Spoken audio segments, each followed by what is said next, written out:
Is Saturday gonna be your biggest payday ever? Yes. Does that change anything? No, it's cool. I love it. You know, especially because for my family. But I don't care about the fight. You know, and it's great that we're working stuff out and it worked out great, and I'm happy. Finally. Is this the first time you think when you walk in that cage, you know you're gonna be happy with that check you get? 100%. 100%. Yeah. Yes. 100%. It's the biggest featherweight fight since Conor and Aldo. Because till then it was just Jose Aldo reigning over everything. And although you knew Aldo was going to fight someone, it didn't bring much attention till Conor challenged him. Then that fight was huge. And then since then, there hasn't really been too much hype besides Max beating Aldo. Then it regained its sting. And now this is, to date, the biggest featherweight fight since that day.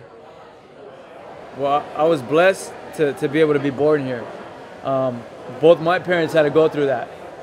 My dad illegally went through the border and was living under a bridge, was homeless. People were making fun of him, beating him up, all kinds of things.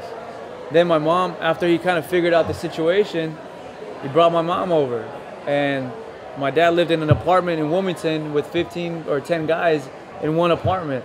And then my mom did the same thing with a bunch of girls. And, you know, like the stories they tell me, that's why I'm first generation. I work hard to make them proud.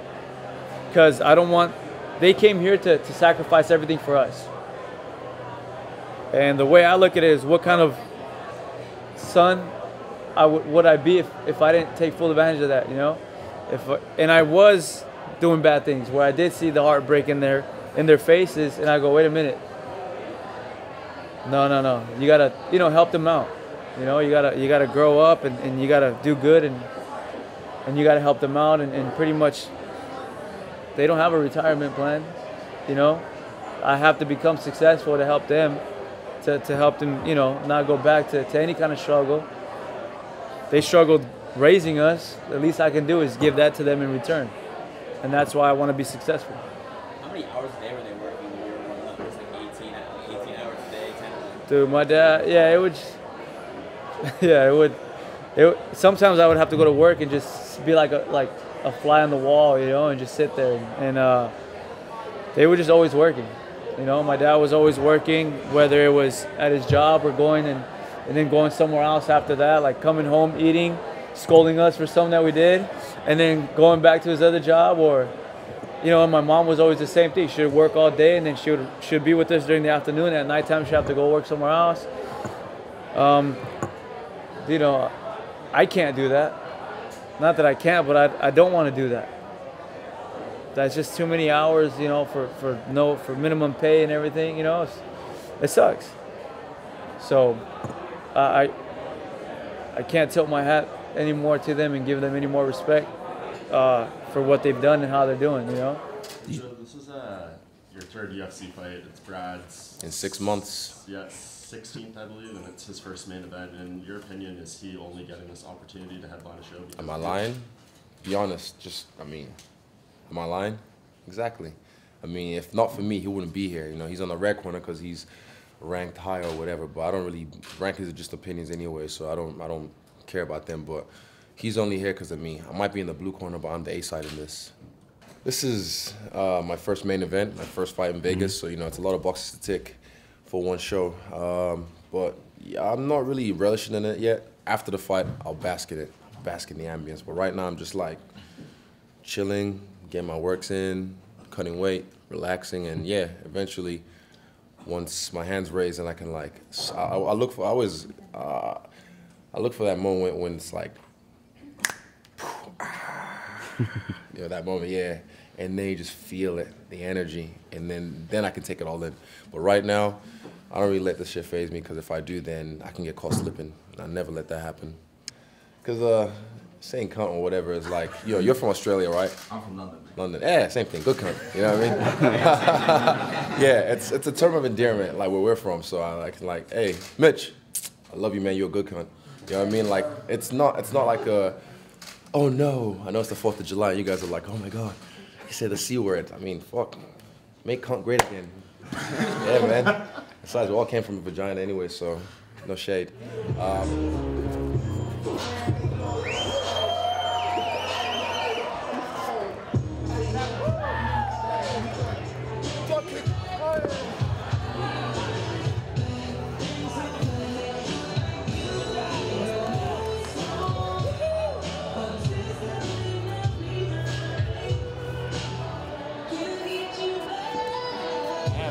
I am crazy, and it's the crazy ones you gotta watch out for.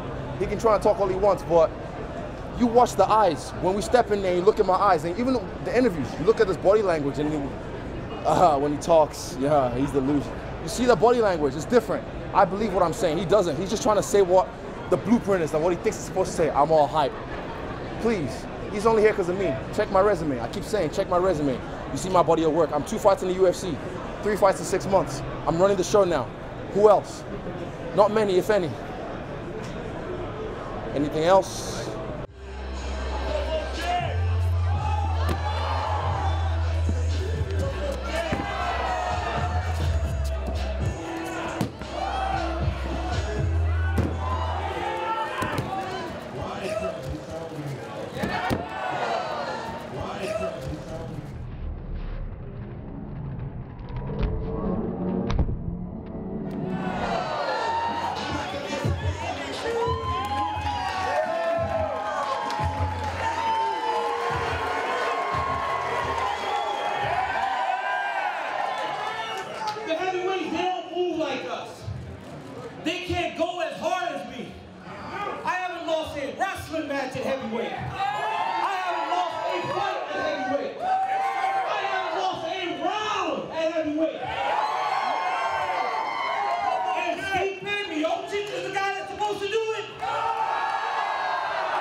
Man, this dude's a good champion. He is.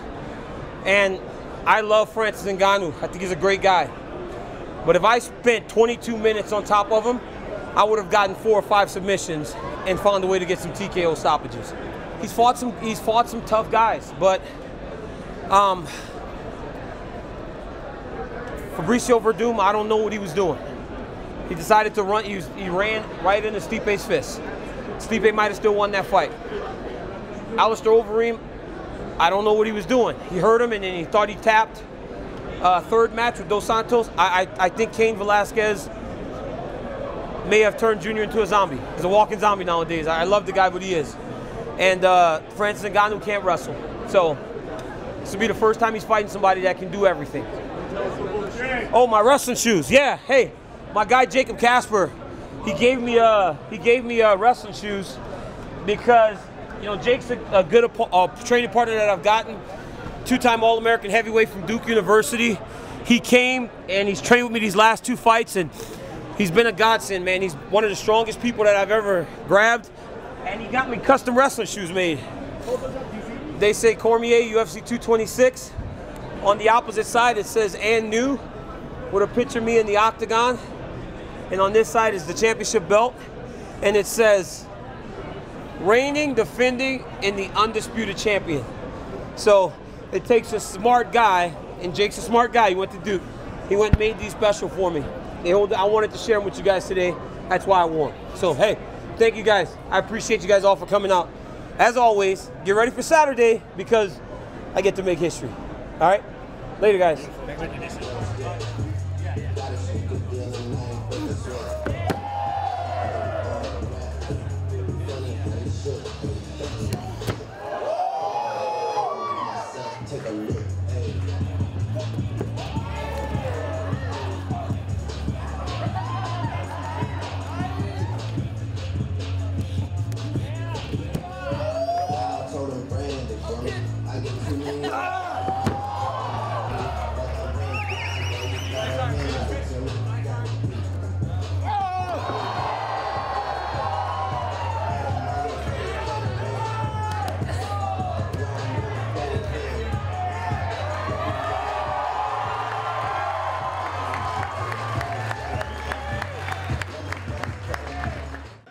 Max is a very tough weight cut. Is there any concern that he could miss weight or he may not make the scale. These things have been happening lately in the sport.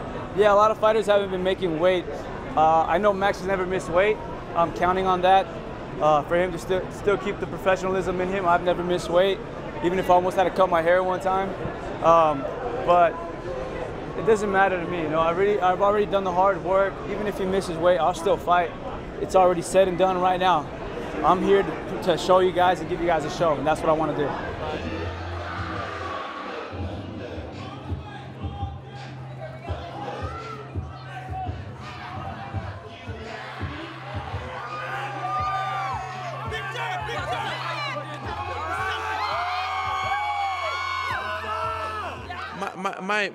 My mind is very, very powerful.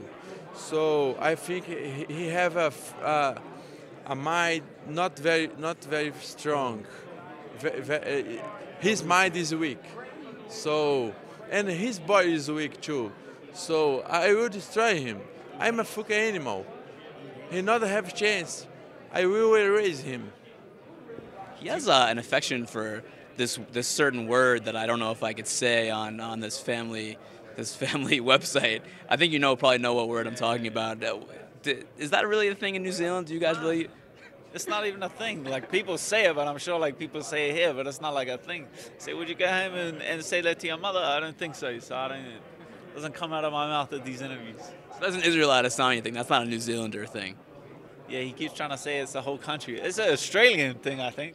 But same as that drinking the beer out of the shoe, that's not me neither. It feels so good. I mean, and it's not that I learned more; it's that I remembered what I already knew. Like just the pad sessions we've been going through, like seeing the technique, seeing the jiu-jitsu, it just feels liberating again. I'm not working for these knockouts and these submissions and these strikes I'm landing. They're just happening because of my basics are very strong. I'm getting back to the details that I had in striking that led me to the title, and I'm not worried about the takedown. I mean, that's one part of the game. I'm not obsessing about it. You take me down, we're still fighting, and that's where I'm at right now. We're about the same size, I'd have to say, me and Paul. I don't cut much weight.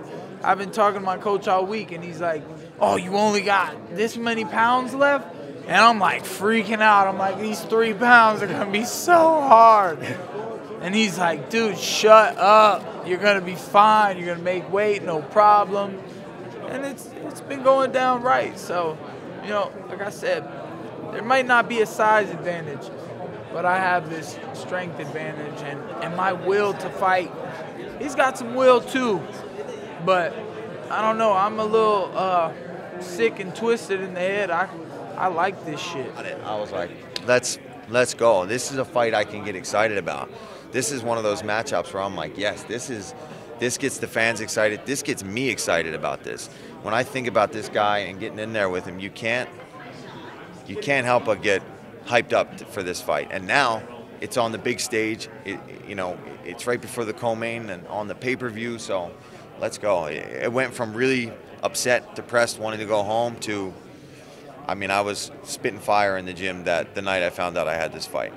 Mark Raimondi here for MMAfighting.com with Shaun Al-Shadi. We're in Las Vegas. A little bit of breaking news. Not good news, Shaun. Max Holloway is out of UFC 226 due to concussion-like symptoms. I'm going to, off the top, read the statement that Max Holloway's management team, Sucker Punch Entertainment, sent out to the media, beginning with Ariel Helwani of ESPN earlier tonight, just really a few minutes ago here. Las Vegas is about 10 p.m. local time. The statement reads as follows. Max's team and UFC staff noticed Max was not normal since late last week. This became obvious to many watching his interviews and public appearances in the past few days. He was showing concussion-like symptoms before he even started his weight cut and was rushed to the ER on Monday, where they admitted him overnight. Initial scans seemed okay, and he was released Tuesday afternoon, but symptoms still continued. Max fought with his team to continue with the fight. He showed some improvement over the next day, but was still showing obvious symptoms. After open workouts, he crashed, and this is where it gets a little scary, Shaun. After open workouts, he crashed and was very hard to wake up. When he did, he had flashing vision and slurred speech. He is now back in the ER for further tests. Now, Shaun, there's a couple things that stand out. There's a lot of things that stand out about that statement. Yeah. Obviously, this seems very severe, very, very significant. One was that Monday, 2 days ago now, locally in Las Vegas, Max Holloway was in the hospital already in the ER. And the second thing is, after open workouts, where we saw him just a few hours ago at the MGM Grand. He was hard to wake up after the open workouts, flashing vision, slurred speech. These are not what you want to hear. These are not positive signs. The fight is off. We know that for sure, but how frightening are some of these things that are being reported now about Max Holloway? It's scary, man. It's really, really scary.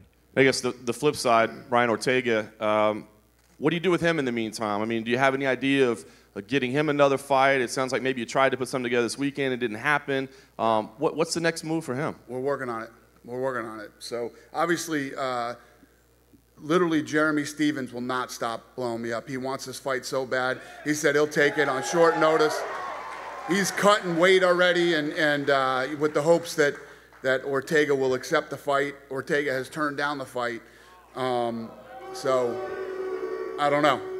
We'll see what happens. And is Brian Ortega's answer absolutely no, or does he still have time to change his mind on Stevens? His manager's sitting right in the front row here. Ed Soares is here. All right. Bet you wish you didn't come to this press conference. Is it an absolute no, or is it a maybe? It's what? It's no. Get him, everybody.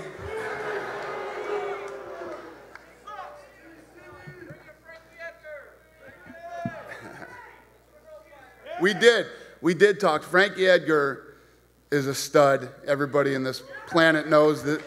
We called him. He said yes, and his family came back and said no. His family was like, there's no way he's going to take this fight. That's an absolute fact. Calm down, sir.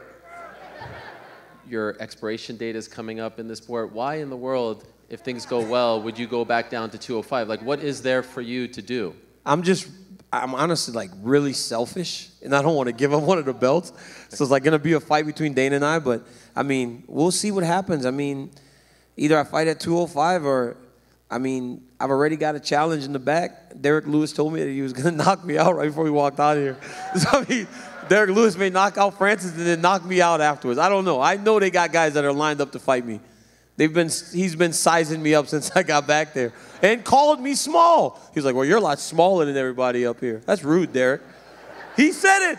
Like, wow, you're a lot smaller than everybody else. What? That's crazy. You are. Derek, what's your issue with Daniel? I want to know too. He disrespected Popeye's chicken on a commercial a few years ago.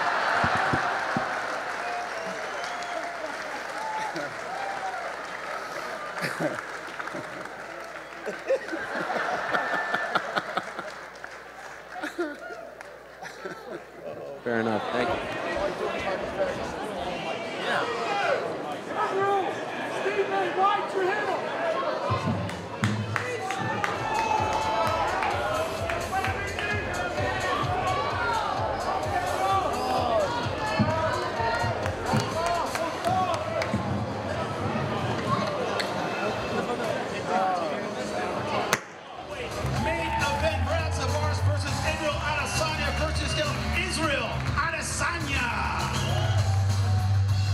Official weight 186 for Israel Adesanya. And his opponent, please welcome to the scale, Brad Tavares. Official weight 186 for Brad Tavares.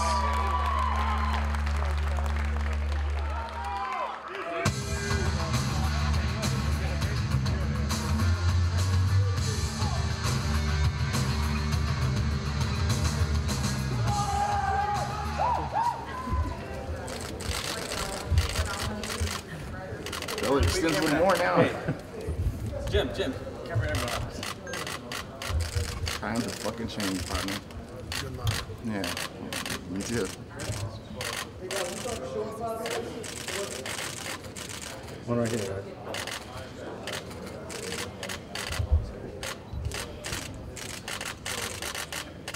All right, guys. All right.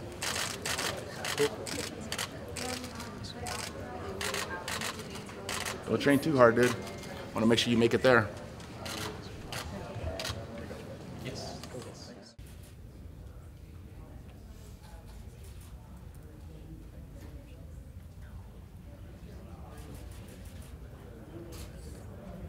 Tense moment here at the weigh-ins. 157.5 for Michael Chiesa. Chiesa is 1.5 pounds overweight for his fight with Anthony Pettis. Michael Chiesa announces that this will be his last fight at lightweight. Again, Michael Chiesa, 157.5.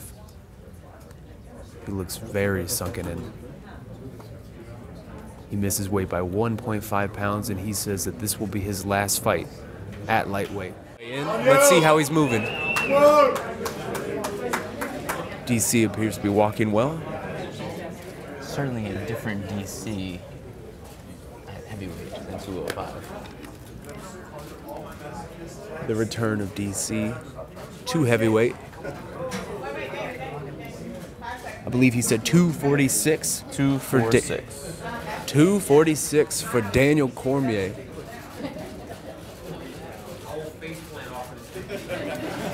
Who seems to be in good spirits. DC said he will not face plant off the scale. Is that correct? That is what he said. And obviously,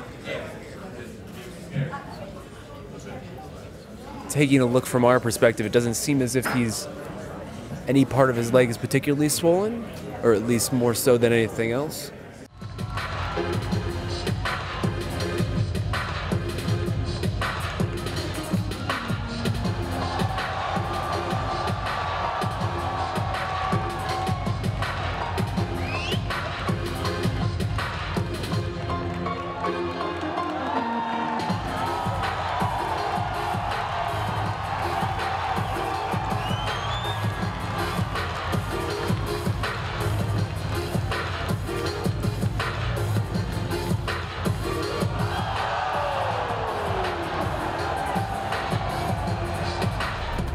Introducing the challenger, ladies and gentlemen, the UFC light heavyweight champion of the world, Daniel Cormier. To weigh 246 from DC. And his opponent, the reigning, defending, undisputed heavyweight champion of the world, Stipe.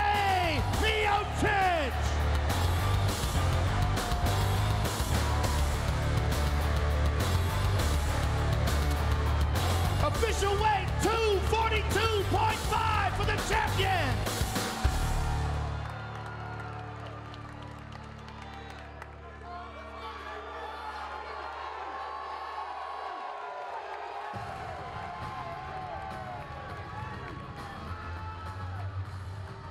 Back to you saying you slept on the floor. Was it that you didn't want to pamper yourself too much before a fight, or what was it? Yeah, I feel I feel like it's a steady decline, right? Next thing you know, you start sleeping on beds. Next thing you know, you're crying watching The Notebook. You know, it's just like I don't want to get weak. You know. Yeah, ever since my fight in Invicta, when I fought Mariana Moraes, and I was hitting her, and John McCarthy wasn't stopping the fight, and I was like, I'm hitting her as hard as I can, and then John Wood taught me, okay, this is how you're supposed to finish the fight, and he taught me how to like really put my weight into my elbows. So ever since then, when I got top position, I didn't want to risk going for some risky submission where I could lose top position. I just elbowed the poop out of my opponent. And just, I got to win. So, I mean, I'd rather not, have I'd rather do submissions, but, I want to win more, so. Is that the Naruto run you did into the 100%. I came in there, smoke bomb, boom, ninja run. Because I told you, it's real ninja shit. And to everyone that keeps saying my hand signs are fake, look, I've been drilling these for a long time. These are not fake hand signs. These are for weeboos, all the anime nerds. Like, you guys don't understand. Like, they keep saying, oh, that bullshit, just fucking doing stupid hand signs. Like, I drill these things, and I get them inside. It's for my chakra to infuse them and make sure I can, like, channel it in that moment. You fuck with Naruto? Yeah, man.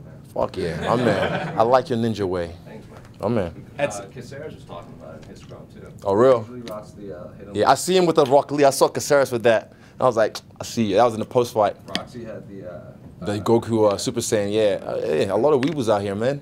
Who'd you say say for those who only speak English? So by blood, I'm Nigerian, and I'm from the people, the Yoruba tribe, you know. So I was speaking, funny thing is, I used to think we had like 60 million people in Nigeria. That's a lot. And then my dad was like, no, we've got like 180 million and counting.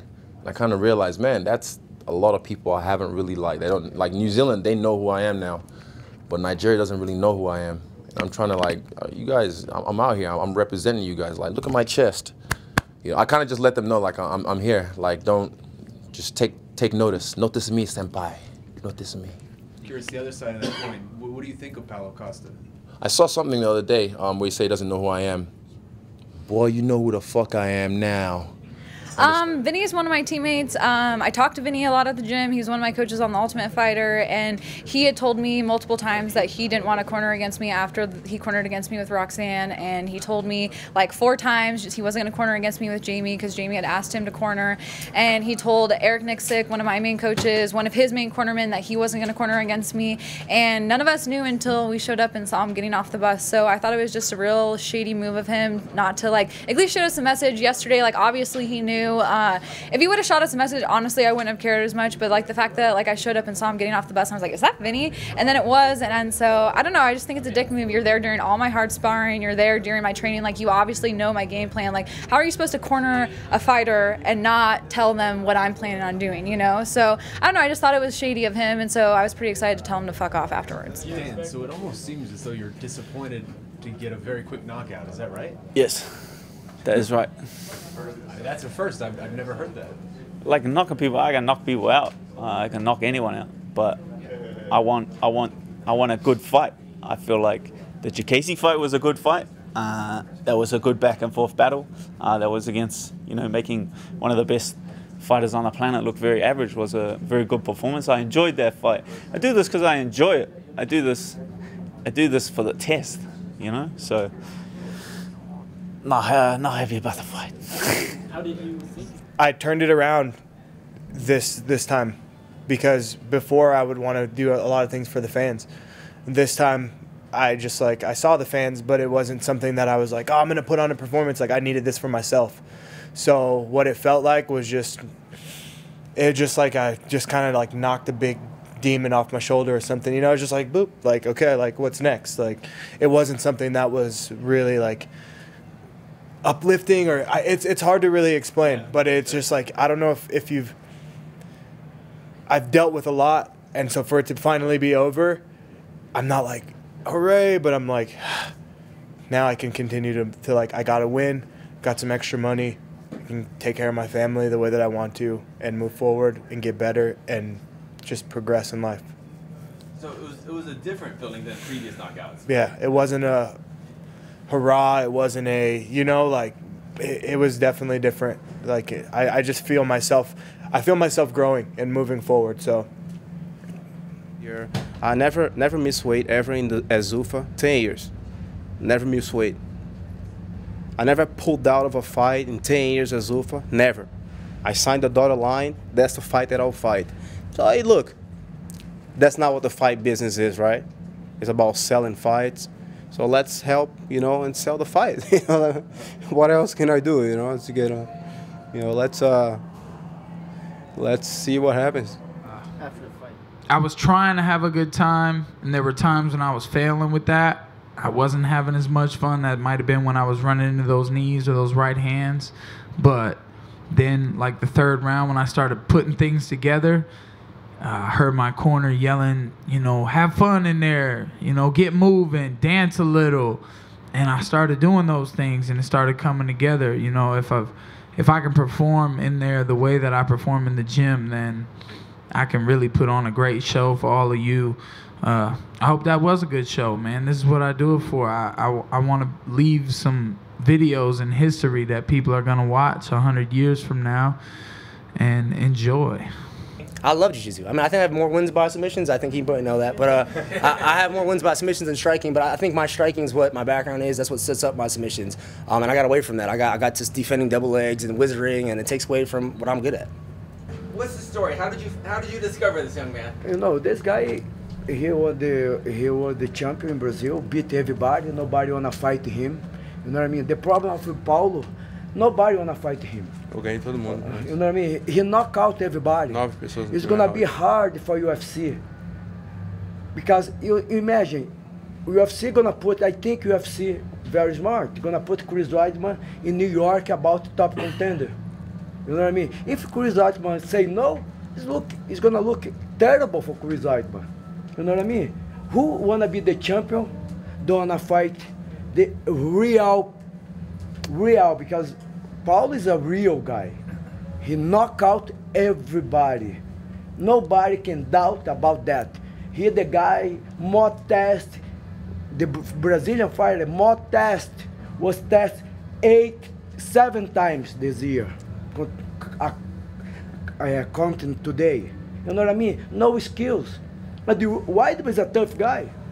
Oh, sorry, I'm gonna. Yeah, it was a terrible performance. I know I said that a lot, but it was a real bad performance. And I know for sure I don't deserve a title shot. You know, I believe it hurted me more than it helped me, you know, even though I got the win, but I believe it set me probably about 2 fights back.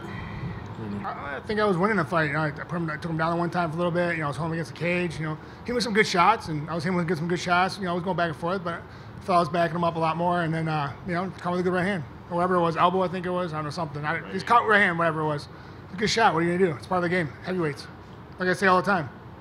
This tonight, right? For everyone that said you're a fake champion, you're not a real champion. Can't question this one, right? You may question that light heavyweight title. You can question it to the grave.